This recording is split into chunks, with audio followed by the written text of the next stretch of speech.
Welcome to a lecture sponsored by the Institute of World Politics. IWP is the nation's only private independent graduate school of national security, intelligence, and international affairs. We offer a doctoral program, including 2 online doctorates, 7 master's degree programs, 2 online MAs, and 18 certificates of graduate study. So if you're interested in learning more about us, please speak to one of our staff at the conclusion of the event or visit our website at iwp.edu. We'd like to thank all of our supporters who make IWP Events program possible, especially today's sponsors, Maximilian and Sarah Cederholm.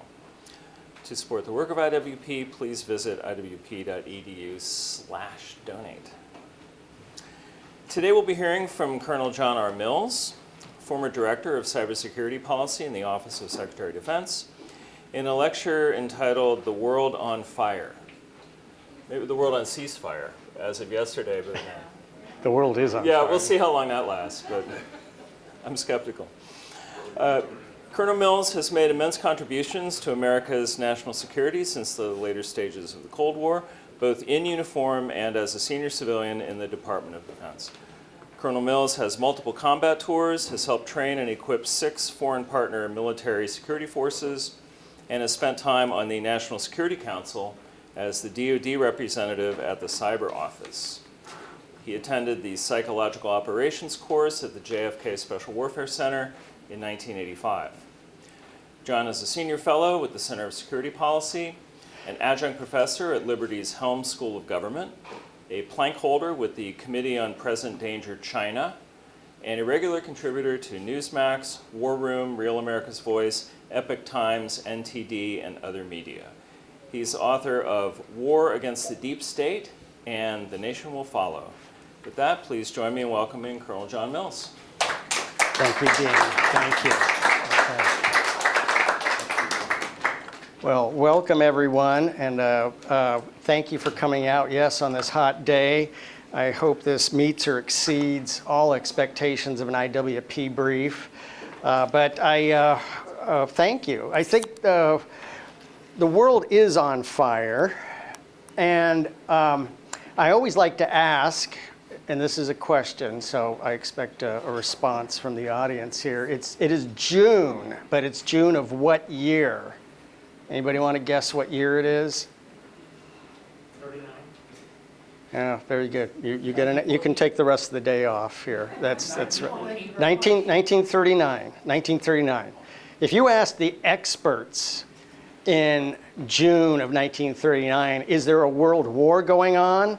They say, what are you talking about? There's no world war going on. I mean, we got something going on in China since 32. We have the Italians in Africa. We got all these things, but we're not at war. And then in September of 1939, everybody said, oh my, we're a world at war.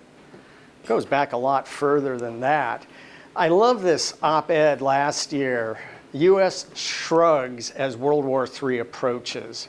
Yeah, no kidding. It's just like I'm a child of the Cold War. I joined the military in 1983.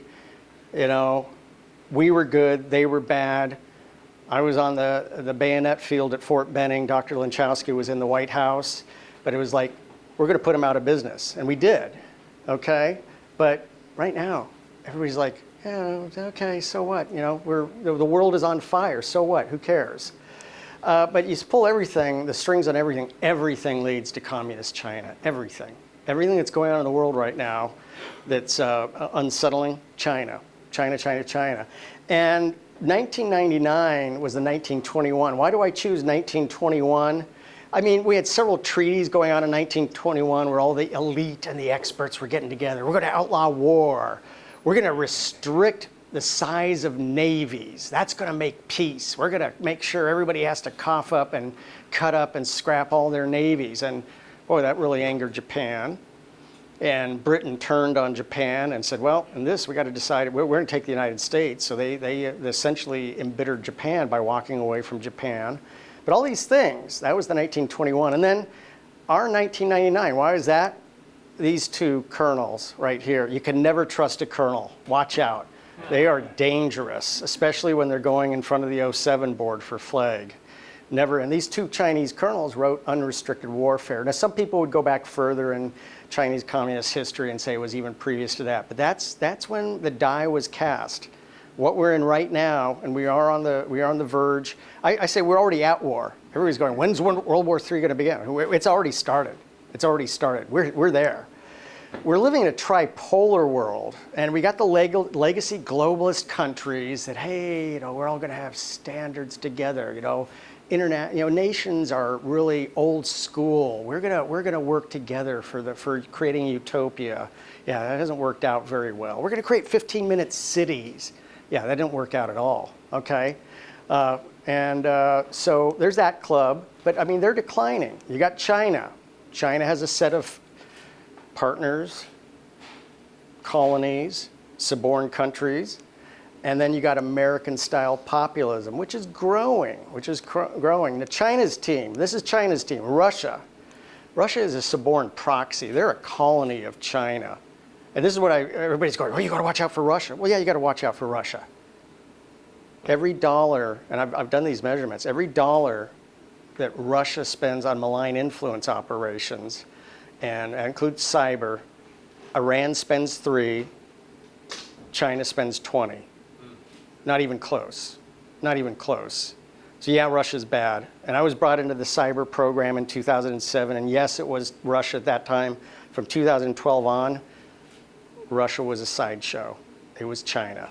Now, China uses these other countries as proxies, support contractors. They're, excuse the expression, I'm not going to name a company. They're support contractors. We all know great support contractors to support DoD.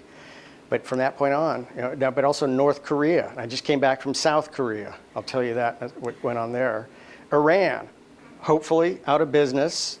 And who's going to be the big loser if the regime collapses as determined by the Iranian people? We're not part of this. The strike had nothing to do with that. We took out 3 nuclear sites, period. That's all we were doing. But if they change, China's the big loser, huge. China gets 25% of its energy illegally from Iran. South Africa, out of control. They've decided they want to be a colony again, this time of China. Pakistan, Pakistanis get all upset. I've actually been contacted by the Pakistani embassy. Why do you mention us? Well, I mention you guys because you got to get your act together here. Are you with us or are you with the Chinese? Which side is it? Get your act together. So they got to figure out. Now I know there's a long story there. It's a whole book in itself. But all these other Belt and Road tributary states, they're operating in a wartime mode. We aren't. This is like 1938, 1939. Roosevelt's trying to get the industrial base going. Just barely moving. But the underlying issue in every one of these issues is a failure of U.S. diplomatic tradecraft, political warfare, and U.S. messaging, which goes back decades. And the inspiration for this whole briefing really was 2 things. It was Dr. Linchowski, who I've talked to on a number of occasions about this, my history in psychological operations. We gave up and walked away from this show 30 years ago. We don't even know how to put out a message. A website is not a message.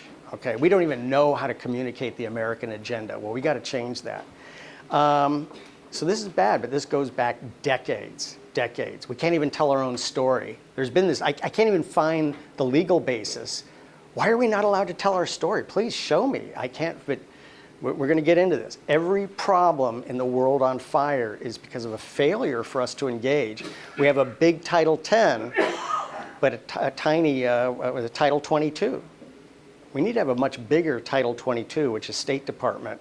If we spent more on Title 22, we'd need less of Title 10. But I don't know what's happened. It's crazy.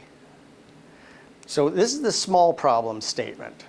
China has a very sophisticated messaging. And just the tip of it is TikTok. And I know there's debate. And I know President Trump has very successfully leveraged TikTok. But that is essentially, I call it targeted mass psychosis. Does China allow TikTok inside of China? No, it's of course not.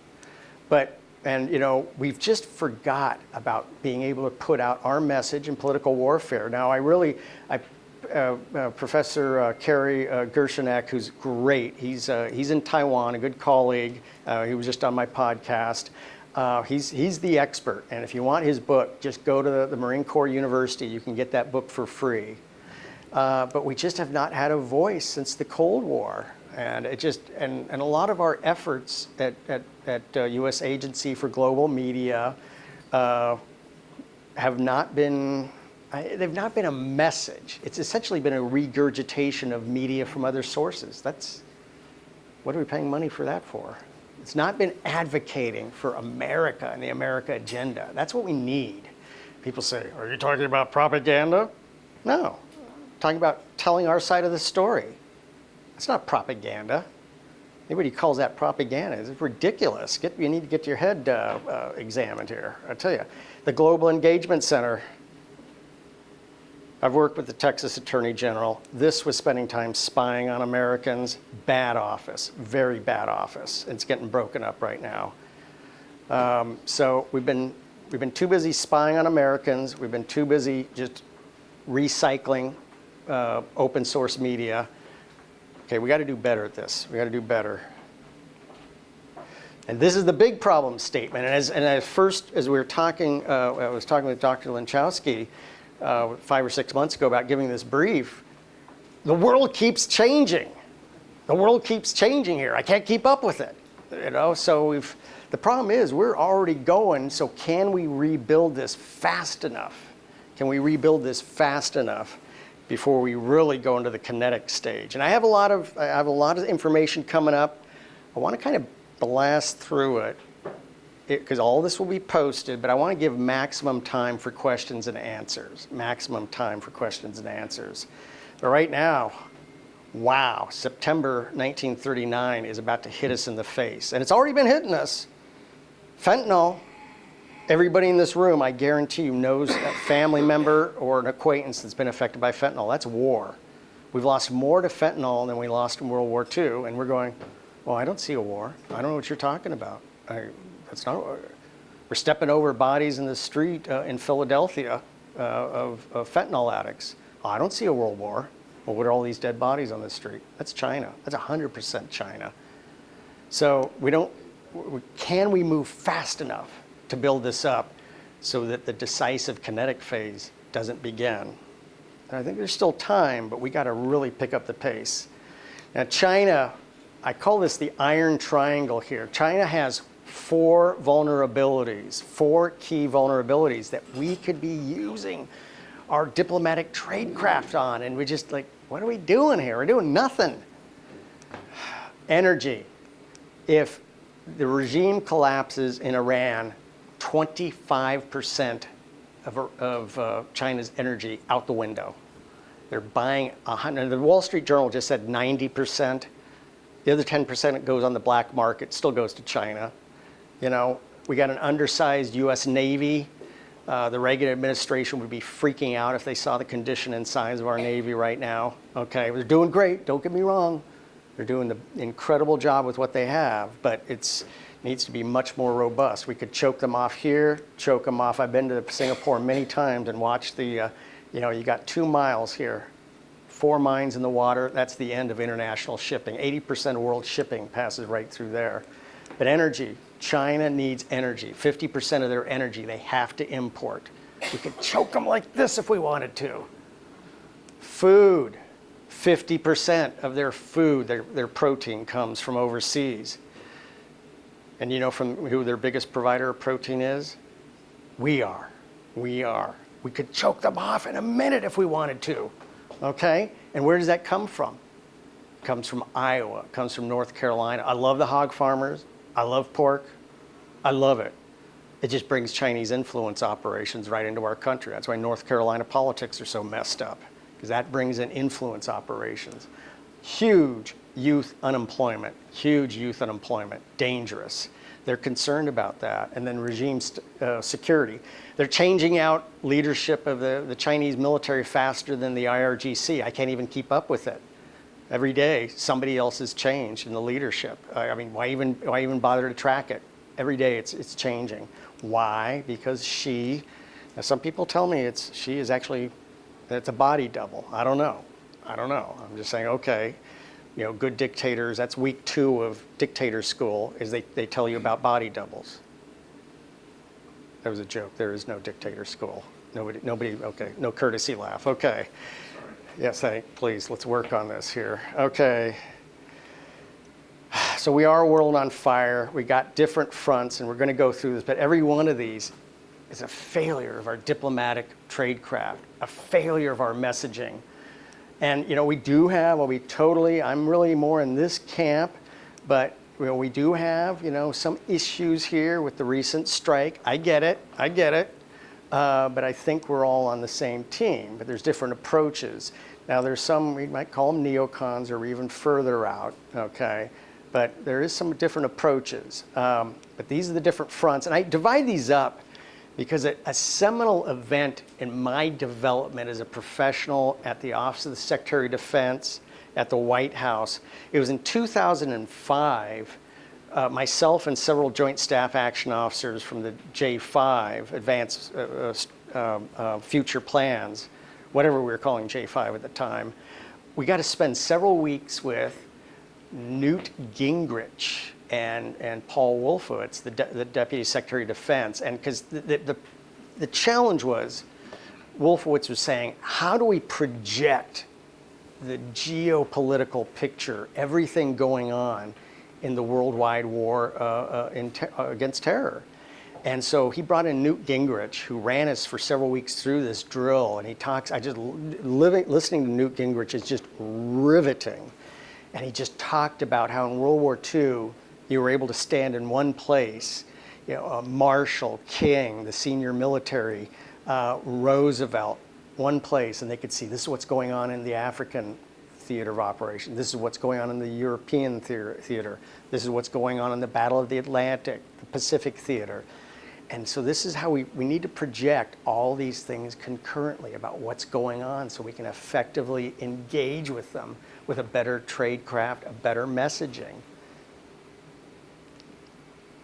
So let's talk about the Americas. And I'm talking about right here in River City.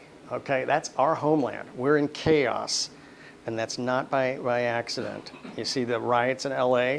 You think those people are burning cars for free? No, they're burning cars because they're getting paid $250 a day. It's well documented. The neighborhood, right around what's going on in our neighboring countries. And then the strategic approaches. We've been missing in action. I spent some time in Panama, and I'll talk about that. The one question is, where are the Americans? Where are you guys? It's like you evaporated. You gave us the canal and you disappeared. We only deal with the Chinese because you guys have disappeared. We gotta change this. There's causal factors here. We gotta address this. And so the immediate homeland. Yeah, we're doing a great job of securing the border. We've essentially shut down the border. Great. Not sure what that was. Okay. Somebody's licensed to carry here. I'm not sure what's going on. Okay. The ungoverned space in Mexico. Well, we got 7th Group and 7th Special Forces Group in Mexico right now doing training. Never done that before. Well, whether we got spy flights going over, we got ungoverned space. We have no clue as to what's going on in Mexico. What's going on in Mexico? It's a Disneyland for the other team. And I'm talking about China, Iran, Venezuela, Russia. It's a total chaos down there. 100% of fentanyl is produced right there. So we may have closed the border. We got to deal with this ungoverned space. Right here, civil unrest, Antifa, Hamas, open borders. These people didn't come out of thin air. This is all paid activity. You want to talk about AstroTurf? You bet it is.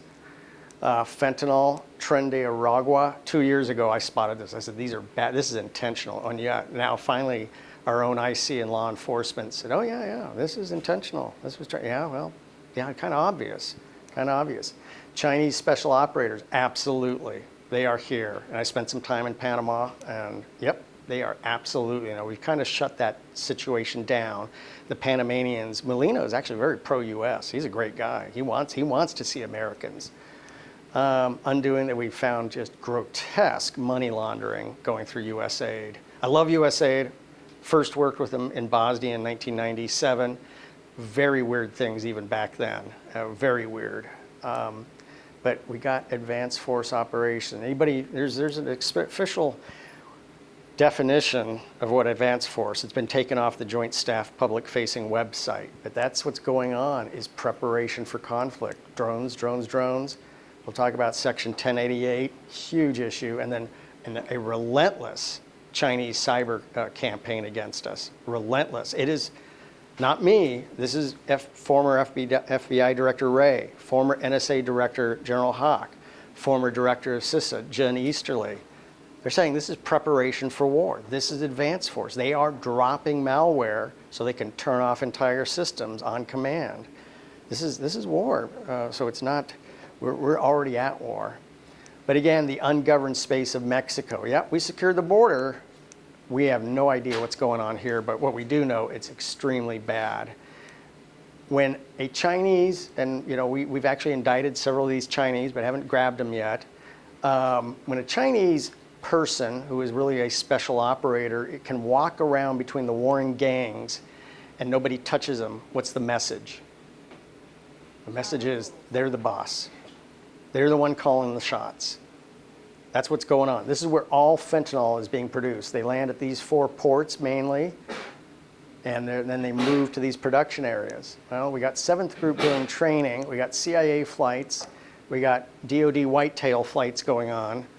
Okay, we're trying to understand what's going on because many Americans are dying because of what's going on here. Many. People say, wow, we're at war? Yeah, we're at war. All those dead bodies up in Philadelphia or any other place where you get all the fentanyl zombies, China, right here. But we're not doing anything. We're not doing anything about it from a diplomatic. And I know there's maybe some State Department here, and you might take umbrage to my comments. I'm telling you, I've been on the ground here. Our influence is nil. And a lot of this is our diplomatic tradecraft. It just needs to be redone. Our messaging is horrible. Hey, summer of love. If you love 2020, you're gonna just go berserk over 2024. This is Antifa Summer of Love on steroids, and this is coming from China. I also just had Kash Patel say, yes, in 2020, there was a flight of Chinese-produced ballots from South Korea, and I just came from South Korea fighting this issue, and they did try to throw the 2020 election. Wow, interesting. So, and here are some of your people, the enemy within. Roy Singham, a tech billionaire from America who some reason decided to live in China. A lot of his cash is flowing this since the USAID laundering operation has been turned off. They can't use other people's money. So this group, Christy Walton from Walmart, is funding some of this. This is absolutely crazy. Okay. Here we go, right here in the Virginia area here, December 2023. This is I think. We don't know. Now, some of the other drone issues might be U.S. activity that just wasn't being reported. We got a drone issue. We got a drone issue right here, okay? There you go. Norfolk Naval Station, our small number of F-22s sitting out. Yeah, there's no Kevlar blanket in there. All you'd have to do is add a Kevlar blanket, and that would give huge protection against drone activity. But this is really a failure of us to effectively even secure our own space. But right here, largest base cluster in the world of any nation. It all starts up here at this facility. I don't know what's going on up here. Some other government activities up here. I don't know what they're doing. And then you got Cheatham Annex right here. Okay, that's a Navy supply station. This is Yorktown Naval Weapons Station. The Navy is very slowly and grudgingly rearming the Tomahawks with nuclear warheads. Well, they're prepping Yorktown to reaccept nuclear warheads. But yeah, for what was it in December 2023? 14 days. We had no idea who was flying these drone swarms over the biggest base cluster. And a lot of this is the failure of the interagency, but we can't even control our own airspace here. I know a lot about airspace. I've worked a lot of these issues. Norfolk today, Pearl Harbor, 1941. We're still acting in a non-war administrative manner. Disperse. You need to disperse, harden, and camouflage. disperse, harden, and camouflage. Nice, easy. You know, we've seen the drone attacks the Ukrainians have done against the Russians. Easy target. There you go. That's down at, that's not Norfolk Naval Air Station, that's Oceana Naval Air Station. Look at that, nice, neat, and easy. There's the old Hickam Field before some of the buildings that were built out here. Nice and easy. Okay, we're just inviting somebody to punch us in the face here. I don't know General Hawk. I spent a lot of time in cyber operation, but the president has been extremely clear. The senior person in the organization will be held accountable for failures in cyber. The Chinese have been eating our lunch for 2 years on this rampage. 2 years in the power, water, bridges, shipyard, air traffic control. I'm not saying any of the recent accidents. I'm not saying that. It is suspicious. But anybody here, go, this is your homework assignment, go look up and read section 1088. That was a direction signed by the president. Go and then understand the Chinese attack on our critical infrastructure when conflict breaks out over Taiwan. This has been a full-blown cyber riot by China. Sorry, General Hawk, I don't know him, but he was the singular leader of our defensive and offensive cyber operations, and he's gone. Failed to perform. Sorry. We have to be able to swap out people. We got to have success. The neighborhood, the Bahamas, so Bahamas, we have no idea what's going on in the Bahamas. Total Chinese operation, total failure of ourselves to assert tradecraft in the Bahamas. It's a Wild West. Cuba, and I would say we have a Cuban Missile Crisis already ongoing in Cuba, where China sets up large facilities, they bring in long-range air defense. If you didn't know, those long-range air defense missiles can also be used to lob out and attack ground targets, which really violates the whole understanding of taking the missiles out of Cuba in 1963, okay? 62, excuse me. So China is exploding here. I would say that's below the intel collection cut line. Not that anybody's told me exactly, but that ain't getting the attention. Panama, huge Chinese influence. Venezuela, this is their forward staging base to move forward into Mexico, move forward into Cuba. Total Wild West, and Venezuela has threatened Guyana. And right here, we have not asserted this. Even the I would say Cuban, Russian, Chinese operations to harm our diplomatic and intel personnel. They're doing that on purpose. We're not doing anything about it. China is using the chaos in Haiti to get here and then go by boat forward. We have a very understrength Coast Guard. That's one of the things, that is a diplomatic issue. Yes, we have to build up naval capacity. We have to put our Coast Guard on steroids. We really don't know what's going on in this 500 miles. We really don't. People say, oh, we have all these spy satellites. We must know all this stuff. Yeah, right. Below the cut line. We might be collecting. It just falls on the floor. We're not even paying attention. Okay, but we need to be aggressively asserting messaging and diplomatic tradecraft. Haiti, no, you may be in chaos. We spent billions of dollars down there, much of it laundered. We've got to stop it right there, because that's the entry point for China. Here it is. The debate over Panama is all about the Hutchinson operated container port. And I've been down here, crawled around all over the place with some good friends. This is a huge failure. The fourth bridge over the canal, huge failure of diplomatic tradecraft. Panama in during the first term, begged American companies to come down and compete and build that bridge. You want to know how many American companies responded to the request for proposal? 0. And I worked on this later on some other times Panama had needs, and I just hammered this. I'm not going to name any companies. Bottom line, it boiled down to corporate legal counsel, nixed everything because, oh, you got that pesky Foreign Corrupt Practices Act. you know, I mean, if I do anything untoward, you know, I'm going to be, you know, the FBI is going to be coming after me. Well, we got to change. I get the 1977 Foreign Corrupt Practices Act. We got to change that. We have no idea who works here. First thing we should be demanding is an entire list of every Chinese personnel who works here in the Hutchinson port and know who they are. I want to interview every single one of them to understand who they are. But we're trying to get this bot, trying to get out of here. This is the magnificent Quarry Hill, heavily tunneled. I've been able to crawl around here until people told me to go away.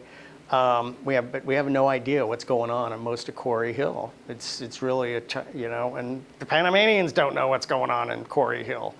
Well, there's a lot of Chinese all over the place, and this is really the 1,000 feet in debate. You get a ship right here that suddenly unexplainedly turns hard left, hard right. You block the whole channel. 50% of the U.S. Navy's off the table for responding to the Western Pacific. But all of this is a total failure. The last ambassador, and we do have I think it's Kevin Cabrera, I think is the new Trump ambassador. The previous ambassador, when we went down here, you know what the U.S. Embassy did? They sent somebody out to follow us and find out what we were up to. And then they came up to us and said, well, we'd really like to talk to you. We'd like to know what you're up to. I said, no, really? Yeah, no problem. We'd love to talk to you. So we're going to set up a time and we're going to talk. And he goes, but it has to be off the record. I was down there's a journalist with a couple other journalists. And they said, oh, no. It has to be off the record. I go, no. You want to talk to us? Everything's on the record. So they went. I said, either that or get away and just stop bothering us. And they went away. But it's like, what was the number one thing on the former U.S. Embassy website down there? I'm sorry. I mean, some people might take offense to this, but this is ridiculous. This does not well represent the United States. It was the magnificent attendance of embassy personnel to the regional conference on transgenderism. Are you kidding me? Do you think the Panamanians care a thing about that? That offends them. It is ridiculous. We can't get somebody to build a bridge, but we can lecture to them on the craziness of transgenderism. Sorry.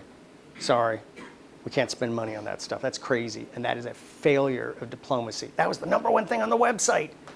The website explains everything for the U.S. Embassy, and horrible messaging. Strategic approaches, Arctic. We have no ability to influence what's going on up here with our understrength Navy and undersized Coast Guard. And illegal oil just blasting through from Russia to China, because we can't do anything about it.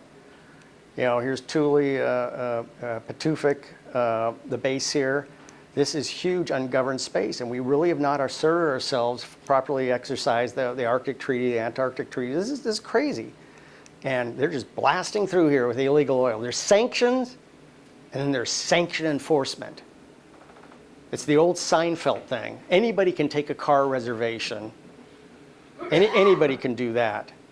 But having that car ready for you, that's the difference. Well, anybody can sanction. But if you don't do sanction enforcement, like seizing the ship, stopping the ship, or going up the food chain, going after the international body that actually accredited that ship, they're just blasting through here. It's a highway. We're not doing anything about it. You know, this is bad. This is bad. So there's been joint flights and naval activity around the Aleutians. And this is where I was going. You know, anybody know what the Cobra Dane radar is? It's a legacy phased array radar, but it gives us deep coverage into Russia and China. Okay, it's a great radar. Do you know what defends that radar site? 24 Raytheon employees at a coffee pot. Nothing. You could have a squad, a well-armed squad land and just take out the site. And I was sending a message to the Department of Defense, said, what are you guys doing? The reason why you got all this loitering in violation of the law of the sea and what's the term? Passive transit, peaceful transit. We're not doing anything about it. And the reason they're loitering, we got nothing out there. And so they flew an infantry company out there. I was blasting senior people in the Department of Defense. You need to get something out there. So they landed an infantry company and put HIMARS out there. Once we put HIMARS out there, boy, they didn't come close. Got to do something. New naval base. boy, this is going to be real trouble here. Now, if China really wanted to assert history, this all used to be Chinese territory until those evil Russians took it over in the 1800s. But China's just letting that pass for right now. But this is the game. You've got a joint naval base 10 miles up the river. I measured that at Tumen. So where it touches China, that's where they're building the naval base. So this is going to be a new they have a northern fleet down here. I guess I don't know what you call this. This is going to be the big dilemma inside the Chinese military. What do we call this? The more northern fleet? I don't know. So this is a challenge, but that's going to allow easy breakout into the deep waters. Okay, we've got to stop that. Okay, and again, the approach is multiple ports in Mexico. They got the huge port down here in Peru. And if you want to look at satellite imagery, holy smokes. They know their debt. Like what did I say earlier? One of their liabilities, vulnerabilities is food. They are vacuuming up everything right here. You look at that satellite imagery, it is just a huge constellation of illegal fishing. I'll take one question, but I'll get through and then we'll open it up for everybody. I'm well aware of the illegal Chinese fishing factory boats with slave labor on them off the coast there of Ecuador. But the problem is there's nobody to enforce. Yeah, undersized U.S. Coast Guard. Now we have a Department of the Coast Guard. But that's not U.S. territory to enforce. But there is international, essentially agreed upon treaties on how to fish and all those things. And yes, we could be involved in UN enforcement. So I'm not a big fan of the UN, but it would be our legal shim into this activity. And this is, again, undersized Coast Guard. Sean Planke has been nominated to be the Department of the Coast Guard. Another issue, but I think we need to triple the size of the Coast Guard. I have a real soft spot in my heart for the Coast Guard. This is where it all started. This is where the more kinetic phase of World War III started. Putin didn't say this exactly, but you got to understand, Desert Storm, which I was in, that was their model. That is the Russians and the Chinese study our Desert Storm endlessly. And Putin essentially told his boss, Xi, I got this. 72 hours, I'll deliver the Ukraine. Here we are 3.5 years later. Okay, but next, what's next? The Russian Ghost Fleet. Okay, this is the first phase of the more kinetic phase of World War III. This is likely where the action's going to happen. And the Chinese already have an airborne battalion here. The Chinese have projected an airborne battalion. Chinese have troops here. This is where most likely, and you got to understand Kaliningrad. And I think it was the Donald Cook, the Navy Aegis cruiser. I was in Estonia when the Donald Cook blew by, and it just caused a ruckus, almost a shooting, because you activate and project the Spy 1 radar. It drives the Russians crazy in Kaliningrad. But this is total. We have no idea what's going on here. Total chaos in the Baltic, and then that Ghost Fleet just slips out. Boom, they're gone with illegal oil, and we're not doing anything about it. You better need a stronger Navy, stronger Coast Guard, more State Department sanctions and sanction enforcement. Sanctions are worthless without enforcement. Okay, the Middle East, October 7th. This is where Iran says, Chairman Xi, I will deliver a destruction of Israel with the 3H Club. Hamas, Hezbollah, Houthis. Okay, there it is. That's the terrain. They're gone. They're gone. Degraded, but still very annoying. We'll see what happens up here. Huge loss for China if that falls. Huge loss. And we got this Berlin-like airlift going on. China's using at least 10 747s, but I think they have a lot more. 747s are a great buy on the market. They're really out of the inventory for most airlines. A lot of them have low mileage. We don't know how many China has bought on the secondhand market. Great aircraft, and China's flying. We don't know what they're flying. We need to know what they're flying in. When they go out, they're evacuating. I'd say they easily have 50,000 advisors. Huge footprint. Okay.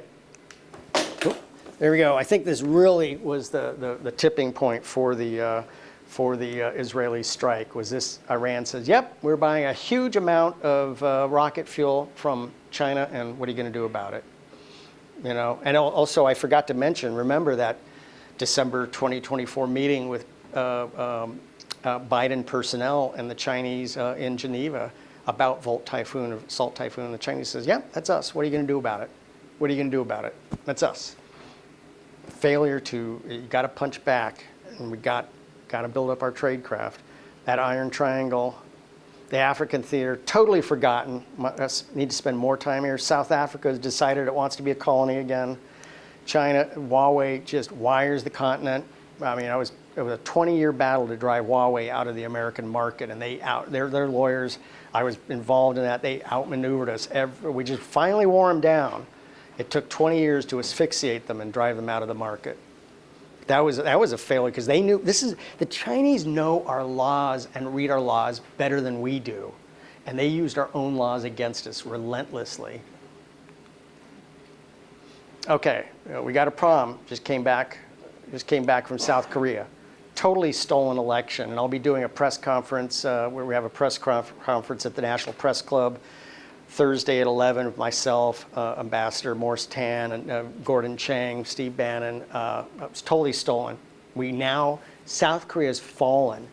They just took our right flank. They just collapsed South Korea, and our diplomatic, intel, and military personnel are clueless. They're going, well, that's domestic politics. We can't get involved in that. Well, if we don't, the Chinese will, and they did, and they absolutely stole that election. But if Iran falls, China's right flank collapses. So that's the good news. Taiwan, spent a lot of time there, talk about that. The Philippines, I love their fighting spirit. Singapore, we properly refer to them as a strategic partner, but they will always tell you, we're private, we're on your team. I've been through their in briefs so many times with senior Americans. They say, we may be Chinese. There's a reason we aren't in China anymore. We don't want anything to do with them. That's verbatim what they tell you. Okay, this is the game, but they've already penetrated past our essentially to our third island chain. The president of Palau, his name's escaping me right now, but he is just screaming for State Department help. Nothing out of State Department. They only have 18,000 people here. The Pentagon has 25,000 people on a normal work day. We're giving them zero support. The Chinese are trying to steal the election. I mean, the president is magnificent out there. But the Chinese have penetrated to the Solomon Islands. They've already created an Iron Curtain. My grandfather fought here in 1943, and we've lost the Solomon Islands. It's crazy. And they're already trying to take New Caledonia with a bunch of Russian hired thugs. It's crazy. But we got to do better, because the Chinese have penetrated our second island chain. And again, they took South Korea, penetrated our second island chain while we were so focused on Taiwan. I love Taiwan. Great country. These are my people here. This is great. These are the TSMC factories. I've been to here, visited them, magnificent facilities. But this is probably Beach 1, maybe down at Kaohsiung. We have 1st Special Forces Group has people forward already. We got teams here, and throughout the island to help the Taiwanese get ready. They really want Suao Naval Base.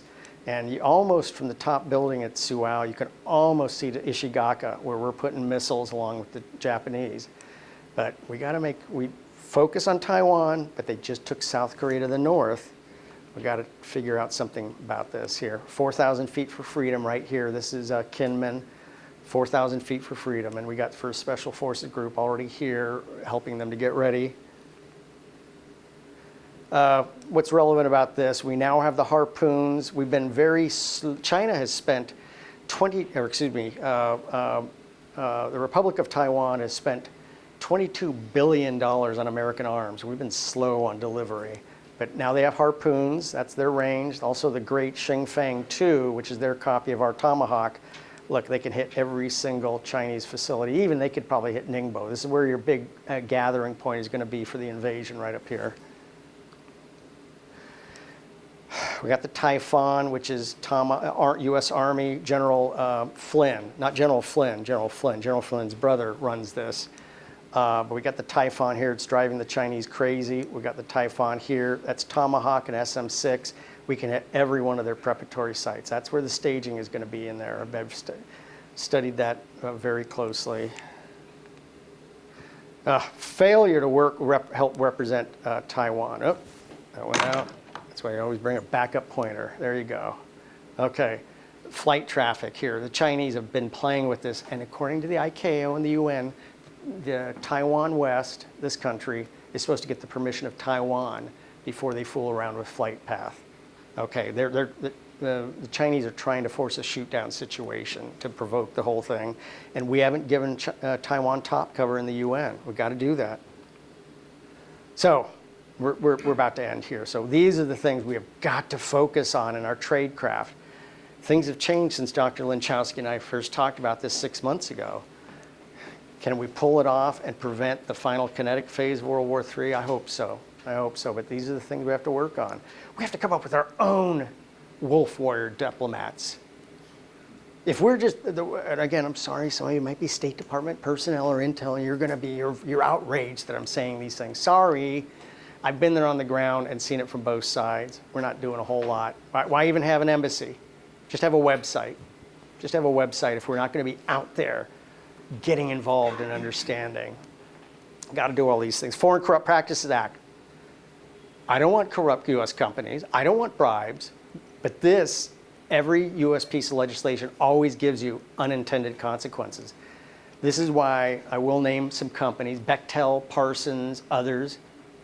They used to be big players. Now it's like, whoa. This is legal counsel. It's always the legal counsel that calls the shots. No, we can't get involved in that project.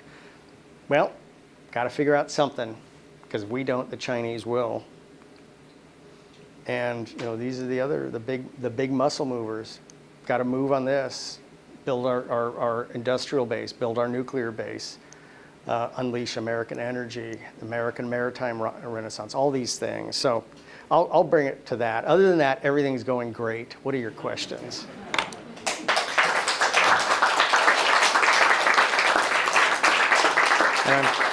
Thank you. And I ran a little long, but please, any questions? Sir. Me? Yes, you, sir. Thank you. You did not mention two things I thought you would. Okay. One is my name's William. I'm a retired naval officer.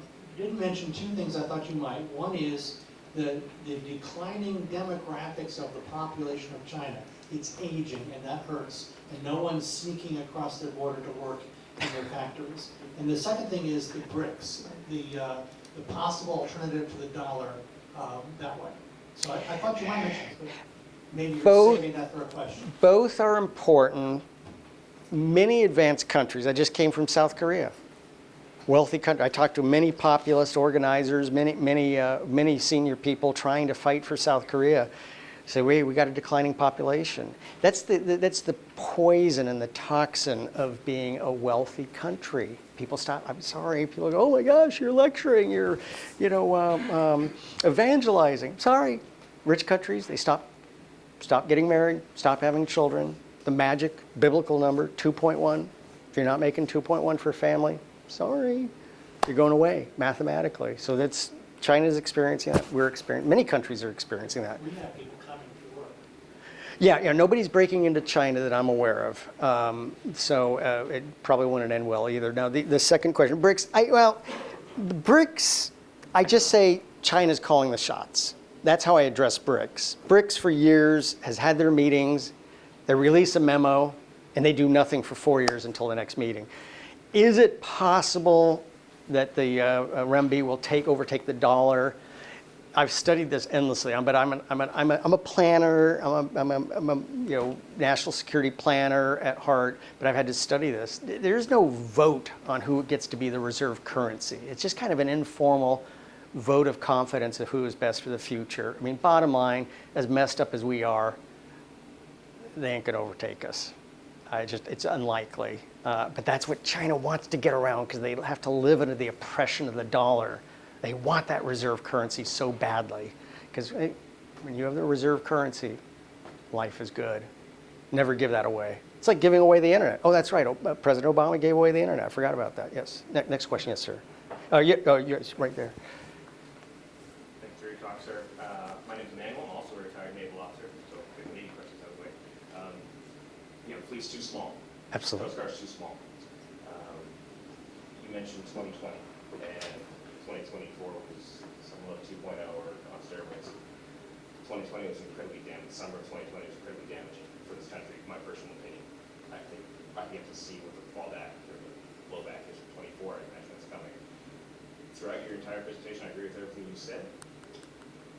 But it raises two questions, and I don't have an answer for this, but I think there are two mountains that we just have to climb. I believe the American people will do anything they need to do as fast as they need to do it if we convince them it needs to be done. But you mentioned we are chaotic and divided. How do we address that? Number one. Number two is the Navy being small, Coast Guard being small, et cetera, the capacity issue. How do we address our capacity issues sooner than later? If this is 1939, we're running out of time. Yeah, absolutely. Well, we have to create, let's talk about it's bigger than just Navy. It's a maritime renaissance, which is what President Trump has set up at the White House. But it's a culture. Why are the Norwegians good at this stuff? Why are the Greeks good at it's in their blood, it's in their DNA to be a maritime nation. We have to re-embrace. We have a maritime in our DNA. We need to rediscover that. It's bigger. A nation has borders. We're the biggest economy in the world, and we have the smallest merchant fleet in the world. This makes no sense. Why? Because we've lost that culture, but it's in our DNA. We've got to get back to it. The other thing, I'm sorry, it's K through 12 education. I'm sorry, people go, are you questioning the public school system? Well, yeah, actually I am. This is craziness. Zoom showed us the craziness of what was going on in our public school system. I'm a believer in choice. All sources, homeschooling, secular private schools, faith-based private schools, public schools, all of these things. We got to establish, we got to break this lock that the public school, because it's creating horrible. We spend more money, and it's not money. Everybody says, oh, we got to spend more money on the public school. No, we don't. We spend way more than any nation per student, not even close. And we get pretty bad results. So that's, okay, sir. I'm Sven Kramer. I used to teach here 14 years, and I worked in the National Security Council with 10 national security advisors and 4 presidents. And my field is strategy. You didn't use that word, but you are developing a strategy. Part of your strategy is the counter-narrative office in the Department of State, which will be a wonderful sabotage operation of the current donors, not the previous one. Now it's better, a bit better, quite a bit better. But the counter-narrative that you yourself have presented historically about the continuing Cold War, which in my history that I wrote in the Cold War included World War II and World War I. Began with Marx's manifesto. It's followed by Lenin's manifesto and Mao's manifesto and Fidel's and others. So how would you encourage the Institute of World Politics, which has been very good over the decades in developing alternative narratives and alternative strategies to the orthodoxies, follies, or superficialities of slogans that tend to dominate an administration or a decade? So how can your insights be used to inform and encourage the new generations of students and of faculties and of political officials and of professors? Well, we've lost that art. We've lost the ability to tell our story. And we had this rise of disinformation. Disinformation. Show me the legal basis. DHS had it on the website. But we created this industry of disinformation. People are going to be fact checkers. People are going to, I question what you said.